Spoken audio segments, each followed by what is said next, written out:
Hello, everyone, and warm welcome to another episode of the Website Roast. This is a concept where we basically try to give the very best, most valuable advice for how you can go from having a mediocre website to something that is world class and essentially being your very best salesperson. Today, we're going to go into a specific theme and topic, which is e-commerce websites. And I have experience working for about 3 years with analyzing websites in the e-commerce space for conversion rate optimization. I used to work for a company called Klarna, that is like an online payment solution provider that a lot of people probably have heard of, or at the very least, or used, or at the very least heard of. And I'm also bringing in a little bit of support from a very good friend of mine who probably is even more competent than I am when it comes to this. He is actually a coach and consultant for e-commerce businesses on how they can improve their entire business operations. His name is Colin, and I'm going to let him into the call right now. Hey, Ed. Hello, Colin. How you doing, man? I'm good. Good to be here. I'm glad to have you here. I am definitely in need of someone who has your kind of expertise and your perspective, because I think that's going to be quite different from my own. Do you mind just starting off with like giving a little bit of an introduction to yourself? Yeah, of course. Where to begin? Back in 2021, I was part of a startup for mental performance for baseball athletes. Worked with a former World Series champion to put together what was essentially like an education-based web application.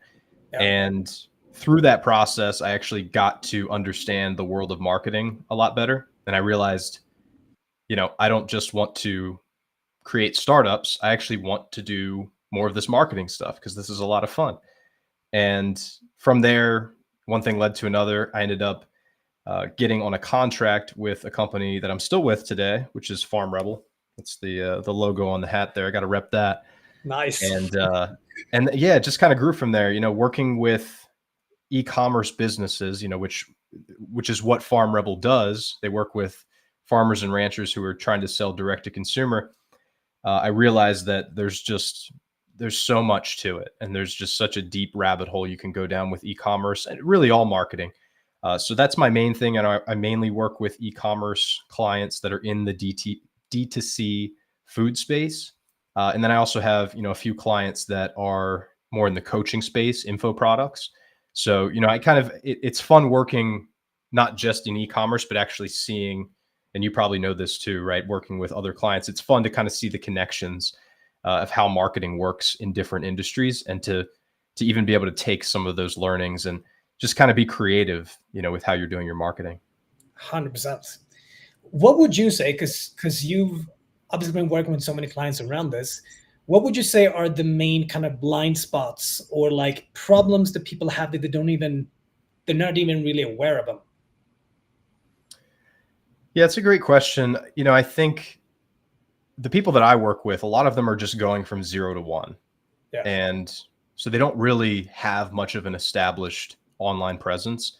Yeah. And so it's really just the fundamentals, right? And the truth is that as the tech changes, the fundamentals, they don't change, right? Human psychology is the same as it's been for thousands, millions of years, right? Whatever you believe in, right? But human psychology has not changed. And so whether it was back in the 1950s with print ads that you would get in the mail, or it's digital ads today, websites, the same principles are still going to apply. So it's just teaching those principles on their own is so powerful, because you don't need to, you can go into the data, you can go into, things like conversion rate optimization and, statistics and A/B testing and all this stuff.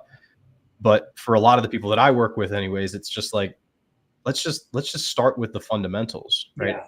Let's take you to a point where we're actually getting results, and then we can start to look at some of that more advanced stuff. That's what I like doing. I like to break things down and make them simple. Good. Which is the point of what we're going to do today. The whole thing that we're going to dig into is basically we have looked into a couple of different websites or e-commerce sites that we're going to go in and analyze. We're going to break them down and try to provide as much value as we can for how they can be better and improved. So let's dive straight in. Let's do it. All right. So the way that we're going to do this is we're going to use a little bit of AI tools to do a little bit of research and homework just to see what's possible, because this is something that I find a lot of the times, especially when you're starting out, you have no idea what to expect. Like, how much sales could I even hope to get? And I'm going to go through and show a couple of tools that we can use to just get a little bit of a basic understanding of that. But first of all, let's dig into the first site here that we're going to go through. You can see my screen now, right? I can see it. Yep. Beauty. All right. So our first little victim here is tiniesttoes.ca. This is obviously a like baby products kind of site that we looked into. I actually picked this one because I know you just became a father for the second time, so perfect for you where you're at in life right now, right? But before we dig into the actual site and give feedback on there, we did a little bit of research on this site ahead of time. So I found a very good tool that is called Perplexity AI, which really helps us get a good estimate of what is possible. So I'm going to share that here. Here's just a quick little prompt that we gave to this AI tool. We're doing research on behalf of a Canadian e-commerce company selling baby products. We have the link. I want to get an estimate of what is possible in terms of purchases generated on a monthly basis, and the conversion rate we're looking for is to buy a product. And now the question we'd like to answer is, we want a rough estimate or benchmark of what is possible and realistic in terms of visitors and sales generated per month. Then we asked it to provide some case studies and A/B tests and stuff like that. So did a little bit of research. And again, this is not going to be the end all be all answer, but it's just what can we find online in terms of what is realistic for a company like this. So here we see now, if we zoom in, for small to medium-sized e-commerce stores, we typically see 1,000 to 10,000 visitors per month. For a Canadian baby products e-commerce site, aiming for 5,000 to 20,000 monthly visitors in the first year is probably a reasonable target to start with.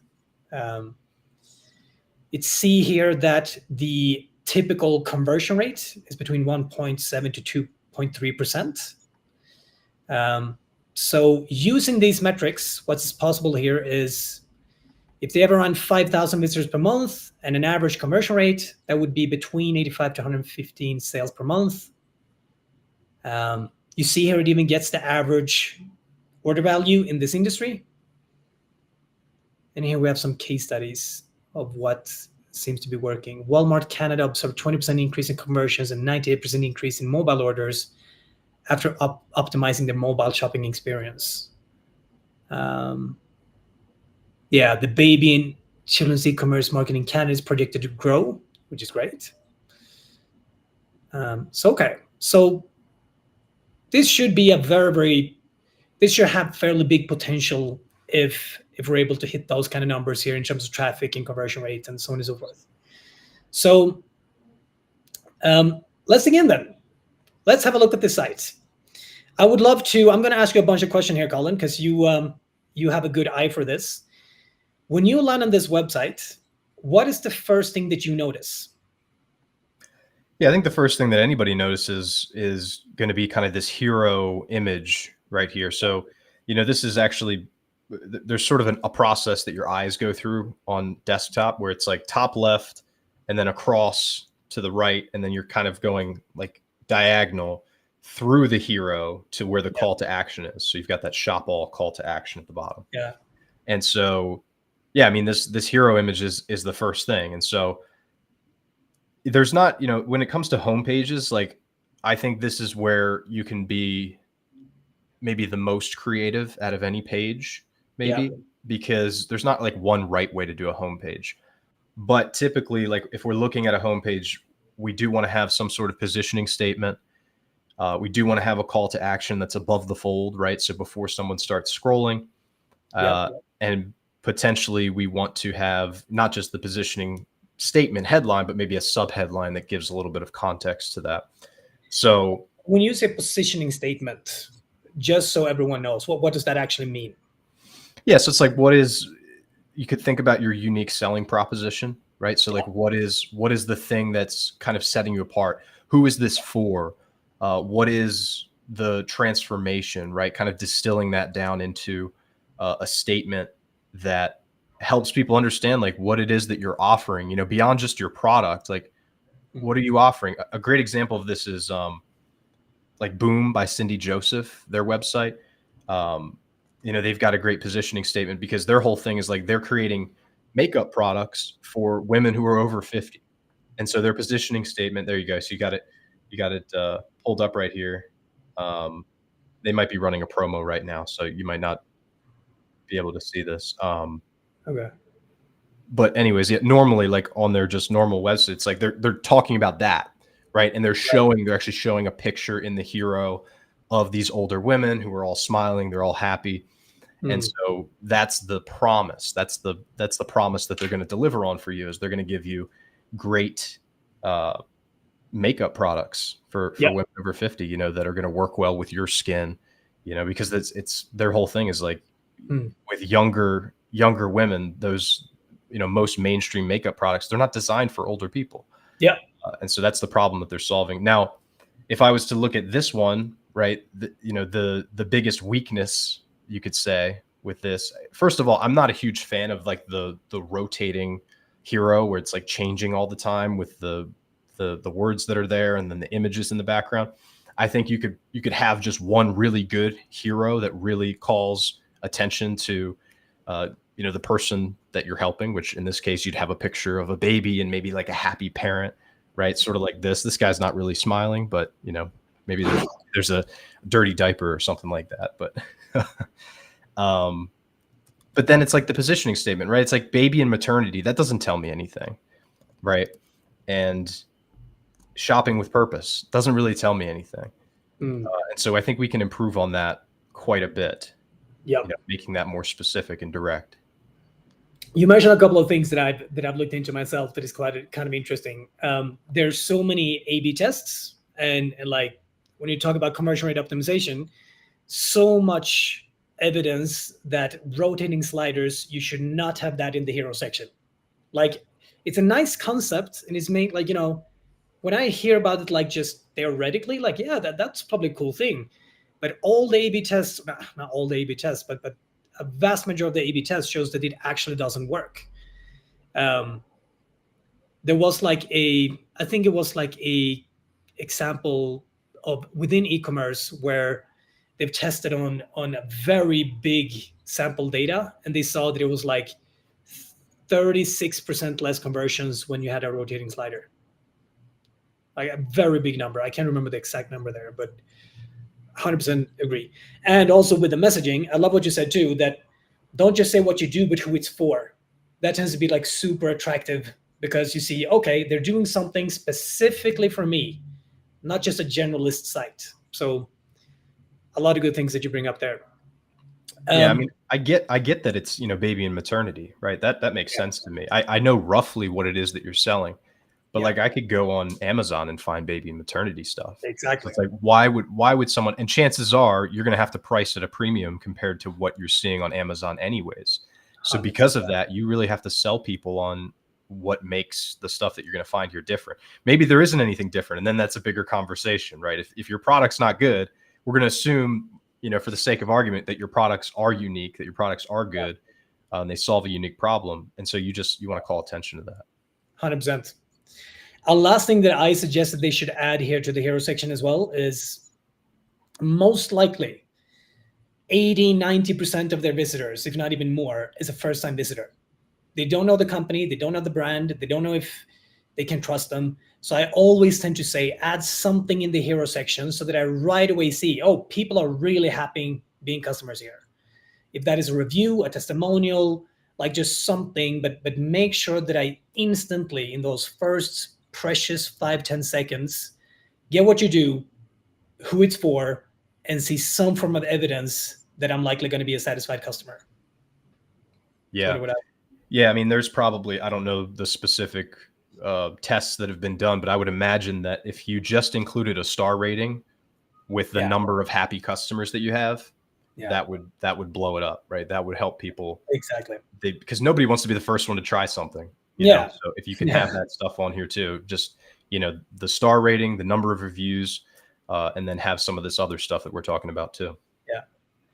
I think another good thing about this concept, if we really try to think about the typical visitor here, I mean, baby products, and correct me if I'm wrong here, but you're normally buying that most often out of urgency, not that you're planning months in advance. Something has happened and you need something fairly quickly. Do you think I'm right in that assumption there?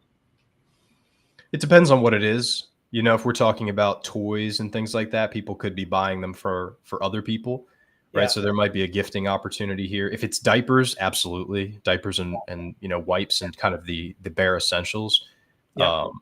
You know, there's a great example. I think it was diapers.com. You know, they purposely lost money on their diaper sales to get people in the door to start buying other stuff. And that company ended up doing, you know, hundreds of millions in sales. I mean, it was crazy. And yeah, it's like, why would someone inconvenience themselves to buy from you? That's really what it boils down to. And it starts with that homepage. You know, it's like you're not just telling people what you do.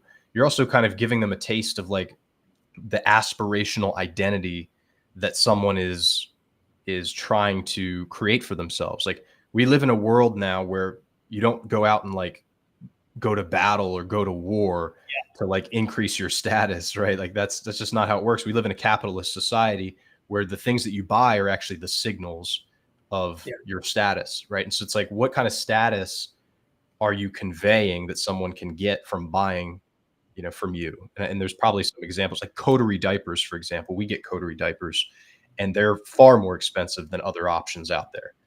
And they don't, I mean, do they really work better? Maybe. I don't really know. But they're like, you know, everybody's like, they're the Rolls Royce of diapers, you know? And it's like, well, why does somebody buy a Rolls Royce? It's mostly for the status. It doesn't help you get from point A to point B any better.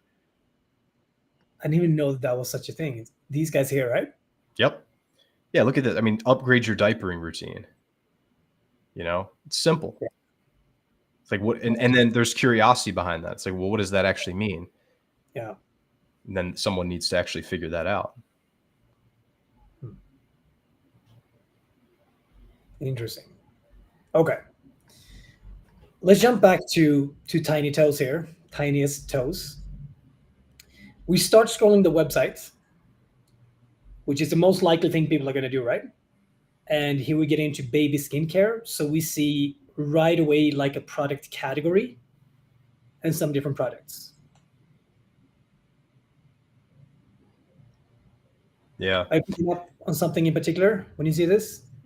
Well, I think just before we go into any of the products themselves, right? Like if we're looking at, and this is good practice, right? Having a collection below your hero is great because you're going to get people, like you want people to start looking at products. So you do want to show some sort of collection pretty early on, in my opinion. The question is, what products are you showing? Are you showing, and I think when in doubt, show the best sellers, show the things that are going to most likely lead to a conversion for a first-time customer. Maybe that's baby skincare, but I feel like it probably makes sense to show a collection of like featured or best-selling items, regardless of whether it's skincare or something else. Yeah, makes sense. I agree there too. Again, I noticed that they don't talk, like they haven't really said what they do and what they're specialized in yet. And we scroll down. I always look for some form of evidence so that I know what I'm looking at. And it's like, it seems like they've skipped a part of just like, here's us. Here's like, you know, so I have a little bit of context of, well, what can I expect to find on this website? Okay, baby skincare, is that your specialty or is that just one of your product categories? So I'm actually honestly quite a bit confused right now with what this company is all about. Yeah, I agree. Okay. So if we look at the different products then, well, they do at least have some quite professional photos, I would say. I saw, okay, when I hover here, there's like effects like this. They change photos based on hovering on the products. We'll go down here. So here seems to be a little bit more of an educational section. Expecting parents. Okay. Yeah, so like up until this point, right, to your point, Ed, we thought, you know, maybe this is just for babies, and now we've scrolled down to this point and we realize, okay, now there's stuff for moms too. Yeah. So it's like, what are they really about here? Like what, yeah. And I think it really comes back to, like, you could probably address most of this with the positioning, headline, and maybe a sub headline in the hero. It's super like, figure out, what are you doing? What's your mission? Who are you helping? You know? 100%. Okay. So now in mom skincare, I've noticed, I'm also paying attention to that trust and credibility factor. There's nothing so far that's given me any form of clue that people are happy being their customer yet. And now we've probably been on the website for, like, a typical visitor, if they go down here, they've probably been on the website now for 20 seconds-ish, 20, 30 seconds around. New resident, early baby mom alive. Okay. So they seem to want to mix the products with like a little bit of education. And I mean, that I think is actually a pretty good thing. Okay, keep going. So I can already see a pattern in the flow of the site. A little bit of a section of education, and then, or like introduction, so to speak, and then get into some further products.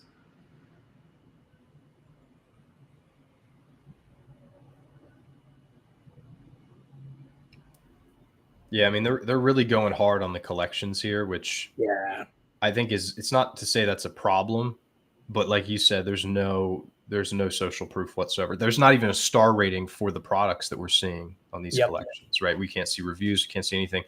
You know, for all I know, I could be the first person to ever buy from them, and you don't want that. Exactly. Yet they do have a lot of different products, so I doubt it's like they've been in business for less than 3 months. Older, okay. So we're almost at the bottom of the website. Okay.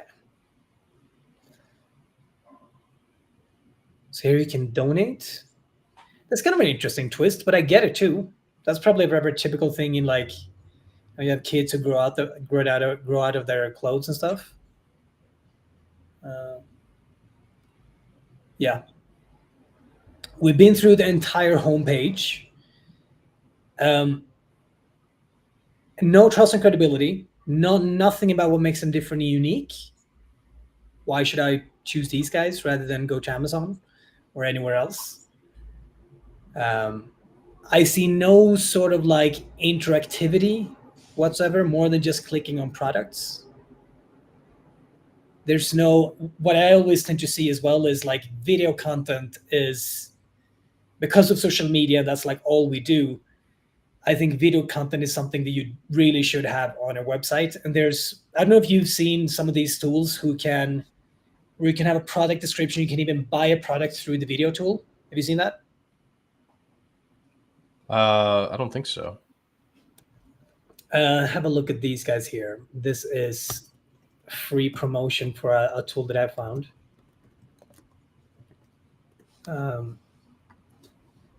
Stuff like this. Shoppable videos where, let's see if I can go in and find an example here. If you're a woman who is large in the bubular area, like myself, this video is for you. However, if you are a member of the Itty Bitty Titty Committee, keep on scrolling. If you've been here a while, there are videos like this where you can create like a reel, you show a product and click on the video, and you can shop that specific product that you're looking at. So stuff like this seems to be like a really new, promising trend within e-commerce is everyone prefers to watch videos rather than just text and photos. So adding stuff like this, I think, would be another, like a little bit more of a wow factor, or something that just makes their site pop out and be a little bit more different from just the generic baby products website out there. Let's actually do this last of all then. Let's go in and look at the actual product pages and shopping experience. You're the daddy. Who's what products here calls you? Oh, geez. Yeah, see, this is where I'm recognizing some of these brands, so I'm not sure if they're like a drop shipping situation, right? Yeah. So these are like different brands. It's not like it's all their brand. Yeah. So that's another, if I don't know how the drop shipping world works, right? So a lot of this could be like, a moot point. But then that begs the question, why wouldn't somebody just go to Amazon? But yeah, we can take a look at just any of these. Okay. So here we now have the product page. It seems like they just have one photo of the product. It's kind of interesting. So we have the price. There's a discount, but I know it's like they don't even say what the discount is for. Is this just like a specific sale they have or promotion, but it doesn't say why there's a discount. Very short product description. And then a little bit about the ingredients.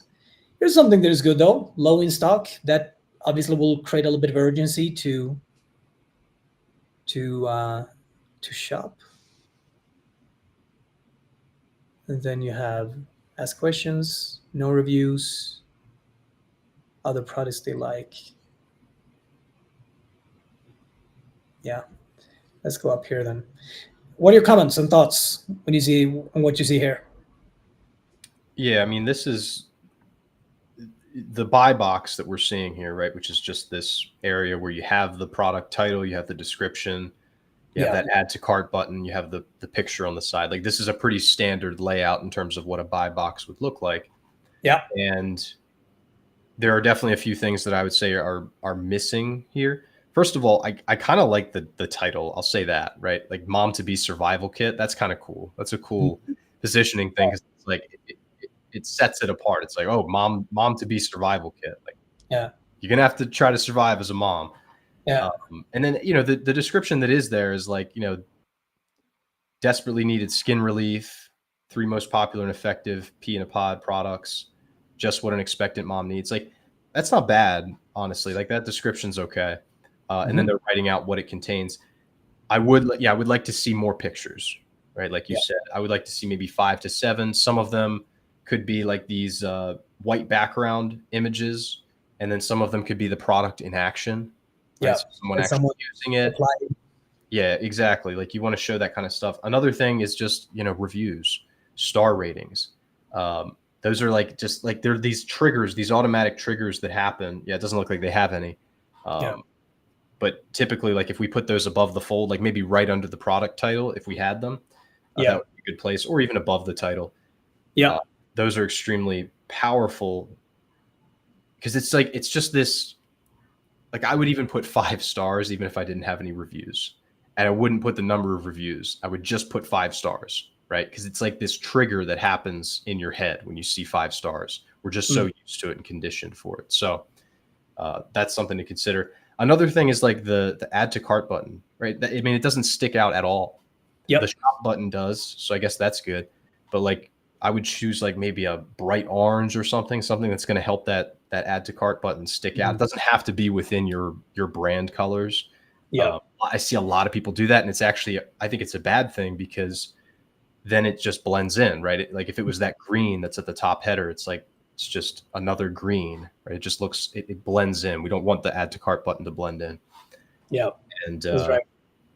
Another thing you could do is put payment seals, like payment images, like Visa, MasterCard, PayPal. Those images beneath the add to cart button, those will also boost conversion rates, because again, it's this automatic trigger that fires when we see those logos. We already trust them because we see them so much. So you're attaching the trust. You're basically latching onto the trust that those images have and using it for, getting someone to add to cart. So those are the things in the buy box that I think could change. It's just a few things there. The rest of the product page, honestly, there's nothing there. There's no like explanation of like the transformation that they're going to have, right? Yeah. Whether it's visually or even just written out. There's no real like diving into the benefits here, right? What are the benefits of the ingredients that are being used? Can we show pictures of that? I see, what is this? What's even in it? Is it shea butter? I don't know. It's like talk about the ingredients and how that actually benefits and delivers on the promise that you're making here. I don't know anything about that. There's so much, right? You could do comparison to alternatives. You could do an FAQ section to answer people's questions about this product. I'm not seeing any of it. And there's no social proof at all. Yeah. And like today, there's no excuse for not having a story about your product. Like at the very least, just use ChatGPT or something to write.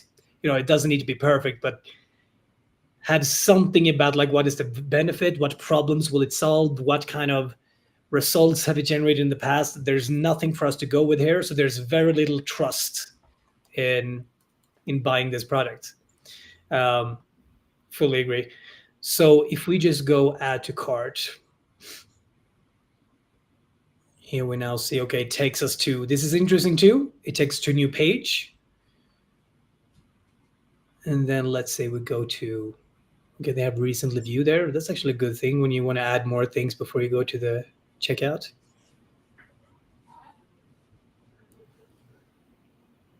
Here, they have a one-page checkout. Yeah, it looks like a pretty standard Shopify checkout. Yeah. Yeah, I don't know what your thoughts are about this from a CRO standpoint. Sometimes I'll tell people to make it a 3-step checkout instead of one step, so you can capture that email address. Exactly. There's many tests with that too that showcase that you should rarely ask for more than 3 pieces of information at one time. First, contact information, because then you can follow up and so on and so forth. Secondly, it's probably about shipping. And then third thing is about payments, because then you've already filled in so much information that it's less likely that you're going to abandon since you've already gone so far into the process. It's interesting. So this is, I don't know how much you work with Shopify on the back end. They actually use the 1-step checkout that we just looked at by default. And I'm wondering, like, do you have any idea why they do that? Like why they make that the default? I don't know. But they wouldn't do it unless they see that it works. They would, like, they have all the data and information about that. So I'm sure they have a very good reason for what the default setup would be. But yeah. I just find it hard to see how it would improve conversions, right? Because if you at least get an email, you could do an abandoned cart sequence. Yeah. But yeah, like you said, it makes me wonder, what does Shopify know? Exactly. You mentioned something about the color of the buttons and the contrast. I'll show you here one test that we have done, which was kind of interesting. This is not e-commerce, but this is like signing up for a trial of something. We did this test where we started off with this here. This was like the a pop-up and sign up for free as an offer. And then we just changed this here. You see that the color of the button is the same color as the logo type and the text here. And then we did an A/B test, making the color like very bright green to stick out a little bit more, and then say trial for free instead. And then they got 104% increase in trials. So the contrasting button, as you mentioned too, definitely something that they should try to do instead of following the typical brand alignment with the brand. I get that out of a branding perspective, but again, if we're looking at conversion rates, that typically doesn't be the best practice. I'd be curious to know if you actually tested that winner against an orange button. We did not, but we've done in other A/B tests. We have one very famous test we did. We had a blue button, which was aligned with the branding, and then we tested dark orange, and I think we had like a data set of around 3,000 visitors we tested it on, and orange had 225% more clicks. Yeah, it's the isolation effect. Yeah. So to summarize this and give some valuable feedback to what we would do to fix this website, we have a couple of things where we're fully in agreement here. I think most things, but like not having a rotating slider, first of all, having a much better positioning statement, as you mentioned. We have building more trust and credibility. I see nothing here that showcase why they are different and unique from every other baby shop out there. On the product page, they should have more information about the product. They should have reviews. They should have stuff like this. Anything else I'm forgetting here? No, I mean, I think just generally, like, you really have to think about why someone would inconvenience themselves to buy in this way, because I venture to guess that most, if not all of this, you could find on Amazon for cheaper and get it faster. Yeah. Right. And so that's what you're up against ultimately. Exactly. Good stuff. So if you would give this like a rating from 0-5, this is not going to convert freaking nothing, to 5, this is a conversion machine, where on that scale would you say that the current website is? I think I'd give it about a 1, honestly. Yeah. Especially considering the competitive space they're in, I would say the same 1, and absolutely not more than 2. It's not that it's an ugly website that is appalling, but it's just not something different in any way. All right, cool. That was the first one then. Let's dig into number 2, which is going to be a very different industry altogether. I don't know why, but we're still, let's see here. You can see this now? Yep. So this is mountit.com. Here we see right away when they land on this website, a photo and a pop-up, 10% off your order, add your email address. There's a lot of people who have very, very wide range of opinions of just this thing here, having pop-ups straight away. Do you have any thoughts on using pop-ups like this? Yeah, I have a few thoughts. I think the first one, when I visited this website before this call, I noticed that this pop-up showed up almost immediately. Yeah. Why would you do that? No one, I mean, they're coming to your site for the first time and all of a sudden it's like, bam, give me your email address for 10% off. They haven't even had a chance to get their bearings, you know? So the first thing is like delay this by at least 5 seconds. So they have a chance to like scroll and understand like what is actually going on here. What is this website all about? Do I even care about this? And because if they don't, what is 10% going to do for them? They don't want it. It's just going to be more emails that they don't want. Yeah. That's first. Second, I mean, I think a 10% discount can be effective. Like I think generally like this will get you leads, right? And I think it's a good practice in general to do. Yeah. That said, I mean, you could explore different creative ways of doing this, right? You could do a mystery discount, right? Enter your email for a mystery discount, and then, you know, do it that way. Because I think more people are, you know, there's more curiosity behind that. And then the second thing, and I didn't enter my email to figure this out. Maybe we can do this just to test it, Ed. But when I enter my email address, am I being asked for my phone number next? So SMS is actually a huge thing. You know this by now. What you could do is tier the discounts where you say unlock 10% off your first order by entering your email. And then immediately after you enter your email, you say, do you want to make it 20%?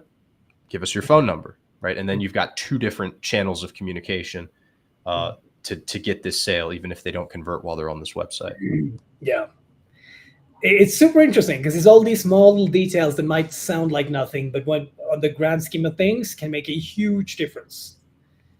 That entire flow and process. I'll skip the pop-up for now. Here's what we see then in the hero section. What are you taking in? Yeah, I think it's not bad, right? Like this is a nice looking layout for a website. Like it looks really sleek and clean. I kind of understand based on some of the pictures I'm seeing already that they've got. I actually really like the three things that are below there, where it's like shop monitor mounts, desks, and workstations, and then workplace accessories. That gives me an idea of like, okay, this is what they're all about. What doesn't really help me is that headline up there where it just says smart, simple solutions. First of all, it's 3 sentences. So I don't know, that drives me a little nuts because it's like smart, period, simple, period, solutions. It's just words, you know? Yeah.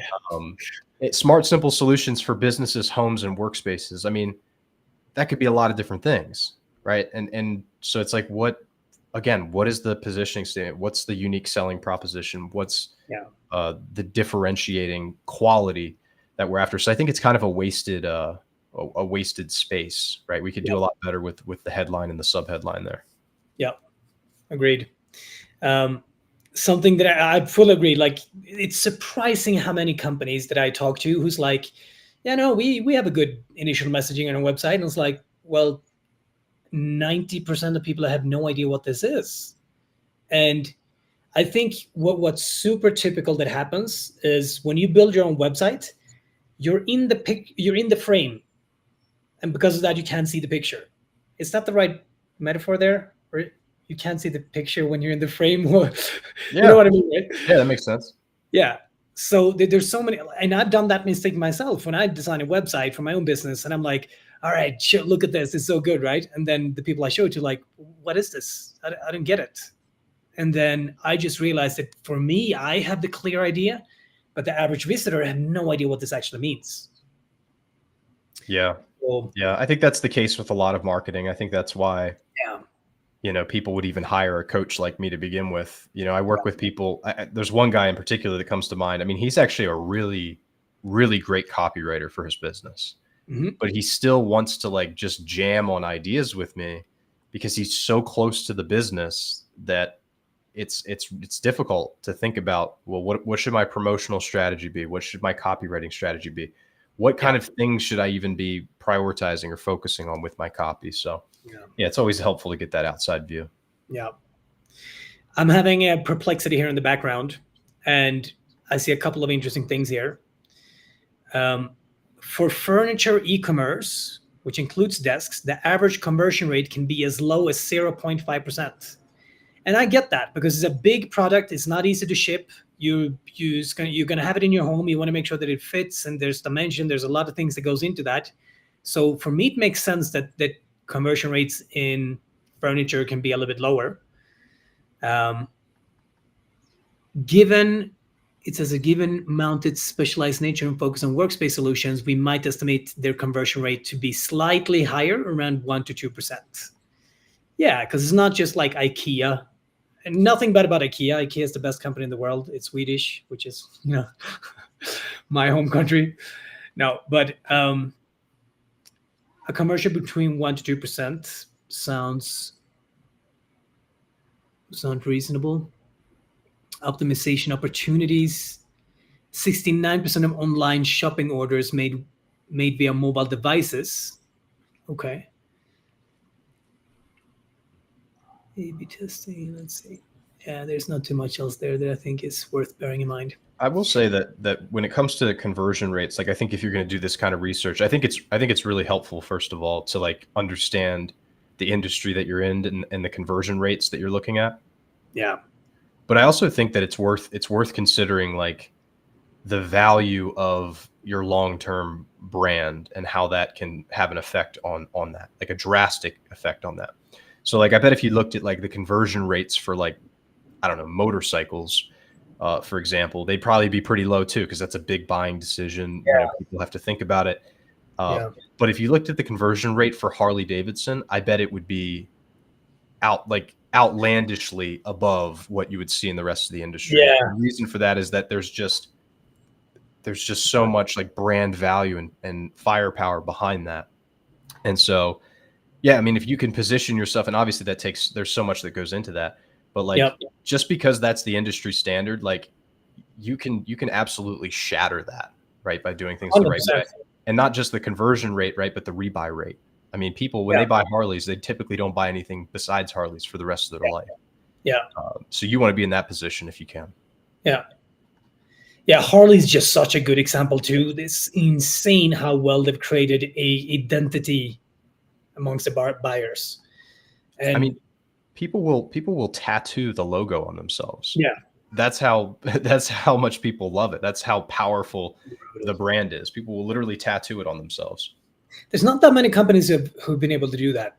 Not to that extent.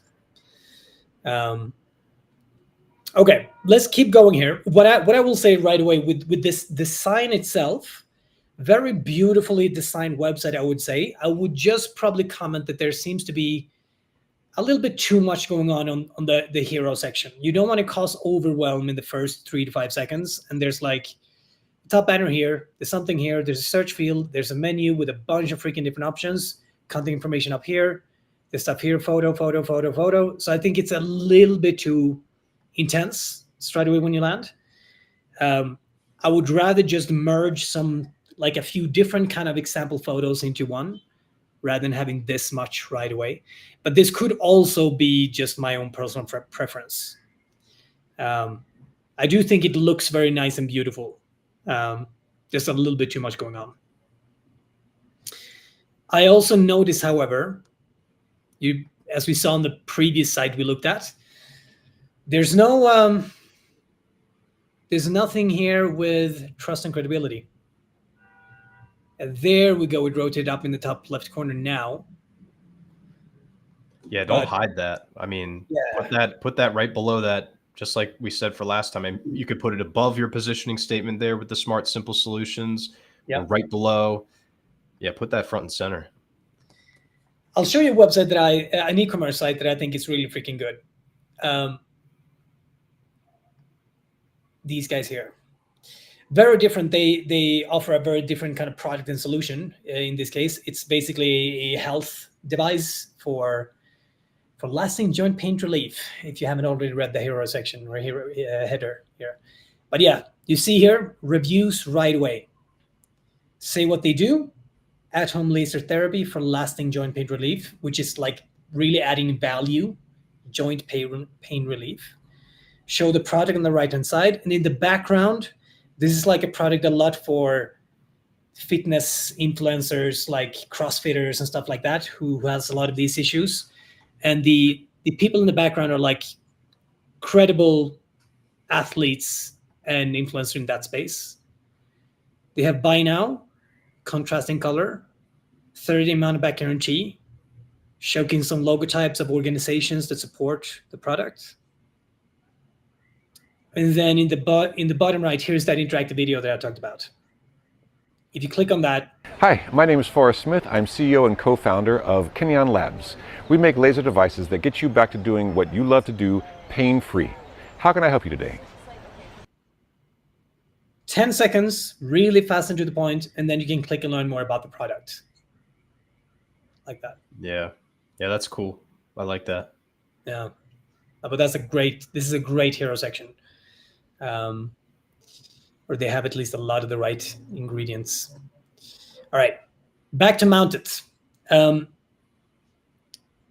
Let's start scrolling a little bit further down here then. So here now we have 3 different product categories, right? Or not maybe product categories, but like aspects of what they do. Monitor mounts, desktop and workstations, and then workspace accessories. Where are your eyes being drawn to right now?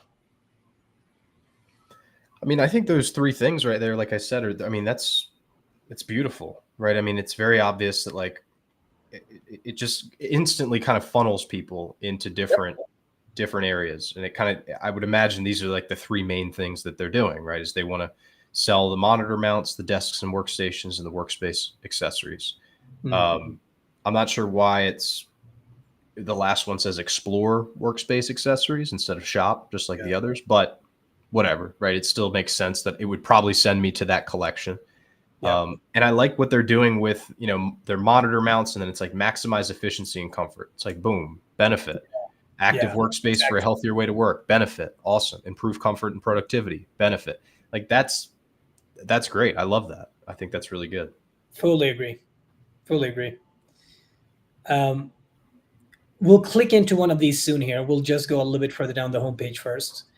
This stuff here, I think, is great as well. Great information. The question is, the presentation could perhaps be a little bit more less wordy, but I like that they showcase their lifetime warranty, free and fast shipping, premium quality, 60-day risk-free returns. So yeah, this again, trust and credibility. I think this is really freaking good.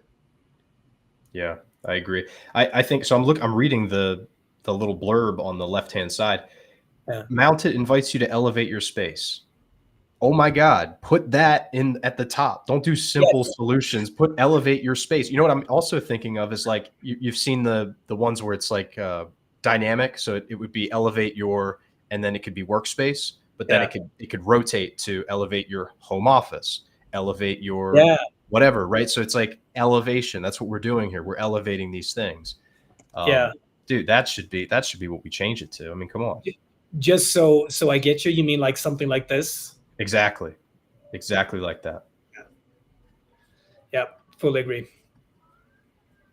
And again, some of the recommendations we've given so far, not just to these guys, but the previous guys we looked at too, these are not hard things to do.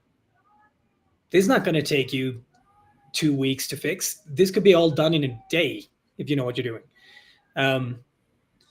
Here we're now going to shop different collections. Again, beautiful photos. This looks really professional. I might recommend that they just space it out a little bit more. There's just a lot of information they seem to compress into one section, so to speak. Yeah. Not very bad, but it's like you just want to have a little bit of breathing space in between the different sections.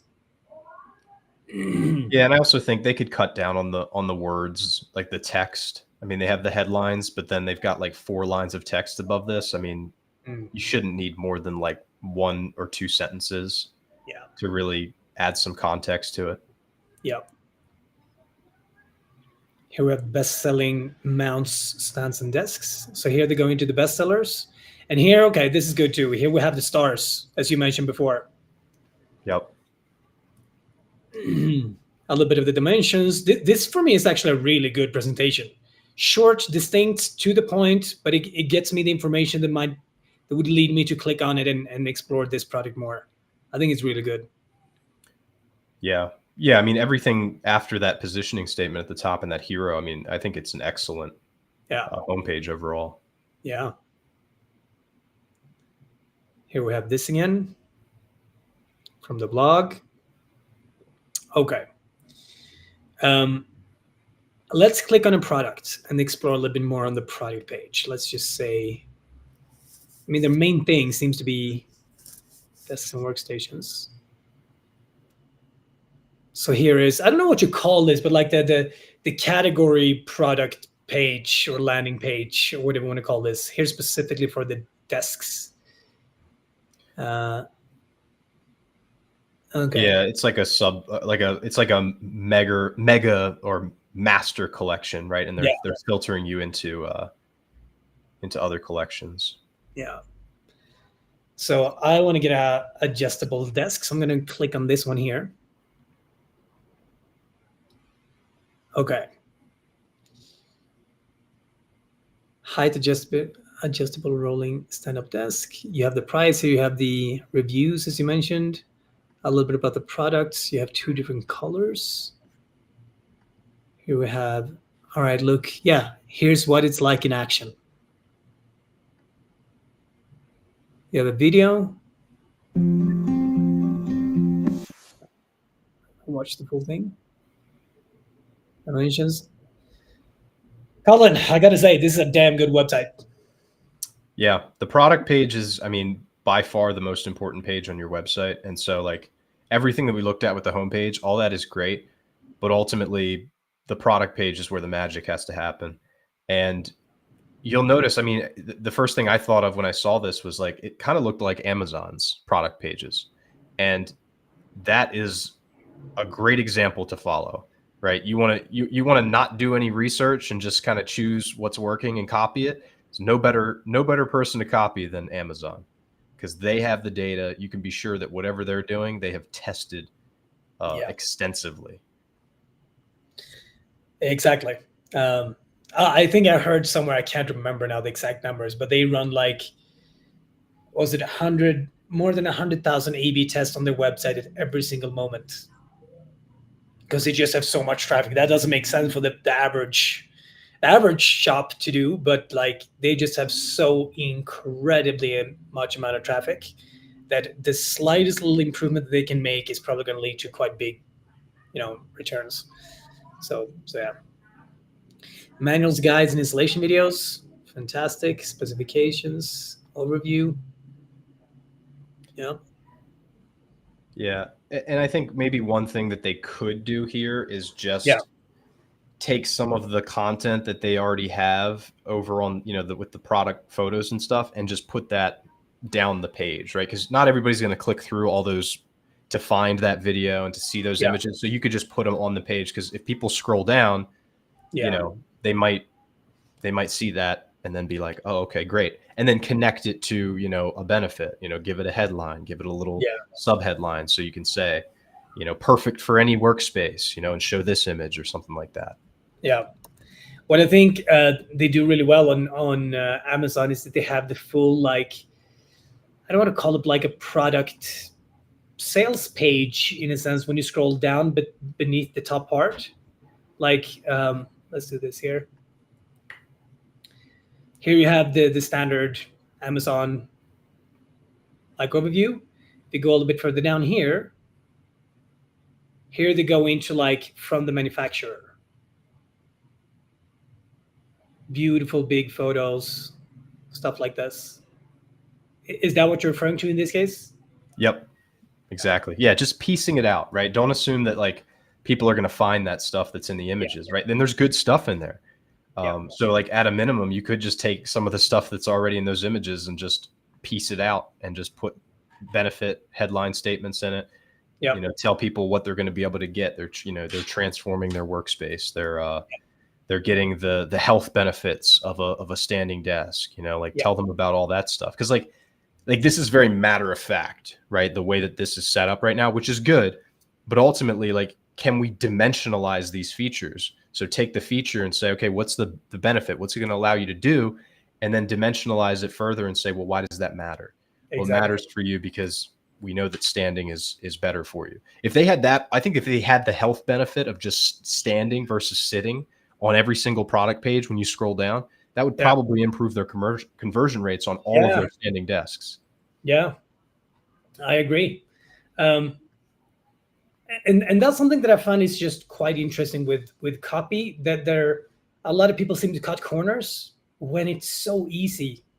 And again, this might be that you and I have been in this industry for quite a while, so we notice these kind of things. But like, so many of the product copy text, it's not really selling, it's just describing. Yeah. I think Purple Mattresses does a good job of this. They may have changed their website since I saw this, but basically they would have like a picture of they'd have like a breakdown of the different features of the mattress, and it would be like feature, and then it would talk about the feature, and then it would be like why it matters, and then they would say why it matters. So like, don't ever assume someone knows why a feature actually matters for you. Yeah, very good point. So if let's see here, where do we go? I don't know if this was on their product pages. It might be. Do I need a bed frame? Okay. Yes. Stuff like this here on the left, right? On the left, right? Yeah, actually, I might have a picture of this. Hold on. Okay. Yeah, but they do a great job of just showing what makes them different, what sets them apart. All right, here we go.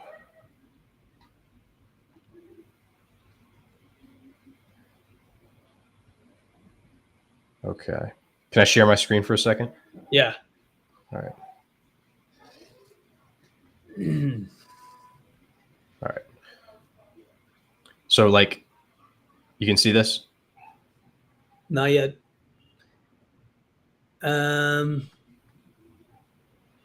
This could just be me. It came up a pop-up here saying you just shared your screen. Okay, here we go. Okay, there we go. Perfect. Yeah, so like you can see, right, they've got like the feature is the thing that's delivering the benefit ultimately. And so with this, they're breaking down, you know, for example, their Gel Flex grid. It's like, why does it matter? Or I'm sorry, what it does, which is the feature, dissipates heat and relieves pressure. Okay, great. But like, I'm just a person. What is it actually doing for me? What's in it for me? Yeah. And the benefit is why it matters. Helps you fall asleep faster and sleep deeper. That's what people actually want. What do people actually want from a standing desk? Well, they want to be healthier. They want to not have their posture compromised, things like that. So, and you could very easily do this on your product page. Such a good example. And this I see all the time. People, as I mentioned, people just describe, but they don't sell. Yep. Or they don't persuade, whatever one is called that. So that's interesting to see. Okay. Back again, and let's just look at the shopping cart last of all. I like that they have shop offers here for interest-free installments from $14.44 per month. So yeah, I want the black one, by the way. So very important. I know what to do if I'm gonna get you a gift this Christmas. Yeah, you know it. All right, so checkout. And what we noticed here was this didn't take us straight to a checkout, like the shopping cart page. It was just a little bit of a pop-up. I clicked too fast perhaps now, and then we go here to the express checkout or create your account. Yeah, and I'll say this, like, I'm a big fan of the when you add to cart, having that sidebar cart come up. Yeah. So not having like it take you to the cart page, but just a little sidebar that just shows, okay, it got added to your cart, but you're still on this exactly, right? Like it would come up like this. It would say added to cart. Yeah. But because I think it encourages people to be like to just keep looking, and you might get that average order value up by quite a bit. Yeah. 100%. There we go. Amazon. Yeah, and then it's showing you other products. Yeah. Right there. So let's go back here. Okay. Well, we're not going to mess too much with their data, but they're doing a really good job, this site. I think the main things that we would recommend that they change is obviously the positioning message and the way they explain what they're all about. Highlight the benefits a little bit better. They should build a little bit more trust and credibility, if you ask me. They hide that a little bit more than I would suggest that they should. But otherwise, a really freaking good website in so many ways. Good messaging, good design, beautiful presentation of the different products and the categories. Maybe a little bit too text heavy, but overall, this for me, probably 4 out of 5, 3.5, 4 out of 5, there rounds. Yep, I'd say 4 out of 5. Yeah. All right. Good shit, man. Should we then walk into the very last site that we prepared here? The last one is lonofo.com. This is going to be interesting. I'm going to just do this since it's been up now. Here we go. We could spend a lot of time, which we haven't done at all to this point, looking at how these actually look on mobile too. Yeah, that's a very, very good point. A whole other rabbit hole to go down. Definitely. Need to be mindful with the visitor or the watchers of this, though. There's just a certain amount of feedback we can get here, but look at this here. Here I'm gonna have to be a little bit harsh on these guys, but as soon as we land, we have this rotating slider. The text is not even on the screen. I just see it's cut off a little bit. Then this here, I don't know why they chose this photo in their hero section. Making life easier. Yeah. guess what business would not use that? Like, you could not put that on their site for as like and it wouldn't be true. Like, I think every single business in the world would be able to take that statement pretty much and say like, yeah, this is what we do. I mean, in the short term, drugs make life easier, right? So you could be selling drugs. True. Yeah. But yeah, right away, I will jump in here. Very, very bad hero section. I don't know what they do. There's no trust. Photos are really bad. I don't know if I can see anything that is really good here. I do like that they have big photos, but the photos themselves are not good in the first place. So a lot here that I think they're losing out a lot of potential. Like, they must have such a high bounce rate on this site because of this. Yeah, there's also the navigation menu. I mean, there's no visible. You have to actually click to even see what's in the navigation menu, which is like, that's even worse, because now not only can you not tell what's going on because of the bad hero, you can't even see like what this thing is with the header menu and like what you could buy potentially. Exactly. I need to freaking work to figure this shit out.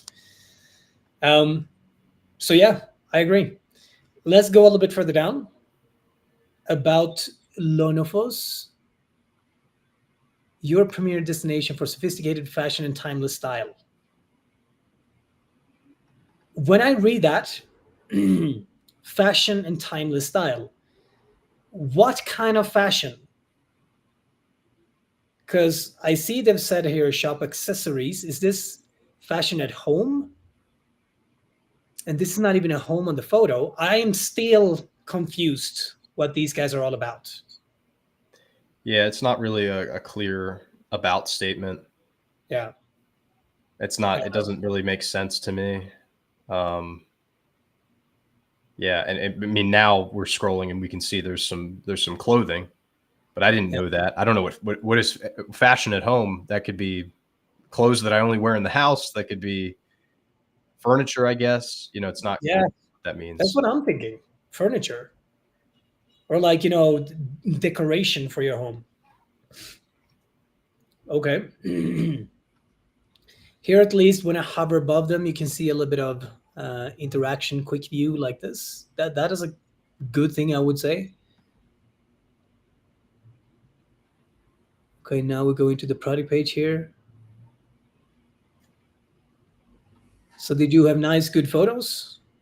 It does look a little bit, I don't know if it's just me, but I feel like these are all just stock photo, or like they're not unique, authentic photos. Or like, I'm sure they just got this from whoever manufactured or the distributor of the products provided these photos. I'm sure everyone, this is like more of a, what do you call that when it's like a reseller who's like have a ton of different distributors of their products? That's what it looks like to me, at the very least. Yeah, I mean, it could be another drop shipping situation. That's right. Yeah. You know, Viore is a great example, I think, of a clothing website that, these people could potentially learn from if it's not drop shipping, right? If it's drop shipping, I think you have very limited options there. But what was the name? Viore? Viore, so VUORI. VUORI.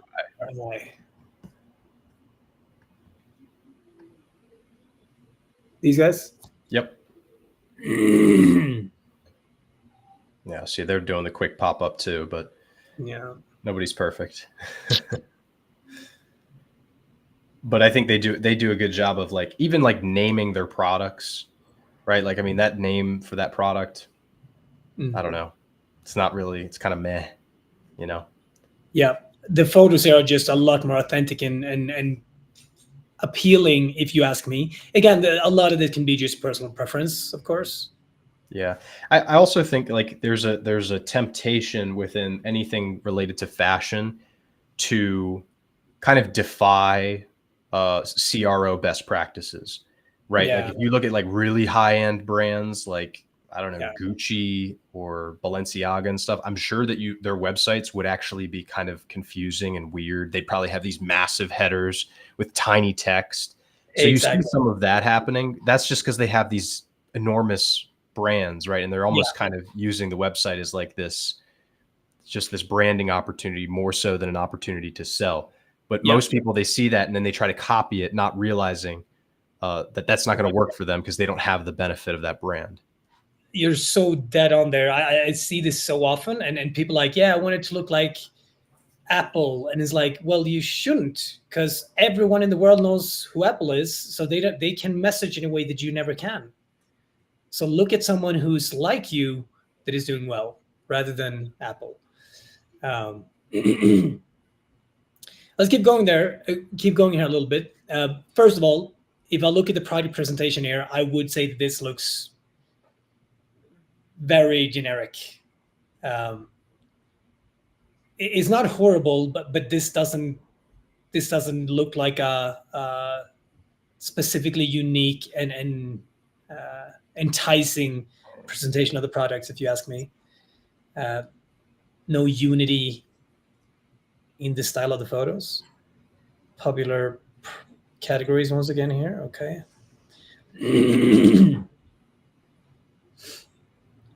Stuff like this, I think, is a kind of a nice break from just being bombarded with products and categories. Now they have electronics too. Yeah, we're getting surprised. Yeah. Okay. And then here in the very bottom of the website, they have the testimonials. I'm like, why? Why don't you push this higher up? People would love to see this. Yeah, I mean, I think we can go back to it for a second, Ed, because I think that even though, like, it's good that they have it. Yeah. I'm a little, like, if you actually read these, though, I'm a little skeptical, right? Like, look at the one on the left. Thank you so much for your service. We'll be purchasing again. Your service. It doesn't really give me like a visceral experience, right? I'm super excited. I got my wares and they are super cute. It's okay, I guess. So glad I got my product. What product? What product did you buy? Yeah. So like if they have other reviews that are more specific and more powerful, I would suggest they use them. These are very generic. I don't even think they're going to be that helpful. Like they're good to have. It's better than nothing. Yeah. So I don't know if we need to stick on this website too much longer. I would say, again, on our scoring rating here, this is probably a 0.5, absolute maximum 1. But I don't even want to give it a 1, to be honest. No, I'm gonna give it a 0. Look at that hero photo. I'm like, it hurts. It hurts. Someone being in this space, you know. And you're like, some people are freaking, working their butts off to have some form of impact and presence. It just like you can never defend why it would ever look like this or start this way. So to summarize here, we've gone through 3 different sites. We had Tiniest Toes, which had at least okay design, but lacked a lot when it comes to trust and messaging and